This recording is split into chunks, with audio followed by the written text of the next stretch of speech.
When people say that Christians shoot their wounded, what they're referring to is the fact that at times, the very group of people who are supposed to be the most forgiving, the most loving, and extend the most grace don't to those who end up making mistakes or have difficult things happen in their lives. And tragically, this is too often true. In my years in ministry, I've seen this too many times, and it's really sad to see. For example, in the case of marriage and divorce, God says when two people get married, they are supposed to be there till death do they part. It's supposed to be just that, till death do they part. But sometimes things happen, and Jesus even acknowledged that there are circumstances when two people just aren't going to be together, whether it's in the case of abuse, case of abandonment, or other situations that come about.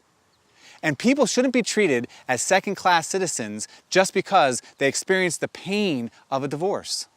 Some Christians will say that they forgive, and that's true, and they'll do that, and they'll show care, and they'll come alongside people, but they won't restore them. And what that means is they won't allow them to come back into fullness of what God would have for them, to fully engage in the type of roles and ministry that God would have for them. And that's not the way it's supposed to be. We see this in the Bible, and we see this in the case of Jesus with Peter. Peter denied knowing Jesus 3 times, and when they were back together again, Jesus asked Peter 3 times, "Do you love me?" He was offering forgiveness to Peter for all those 3 times that Peter denied him.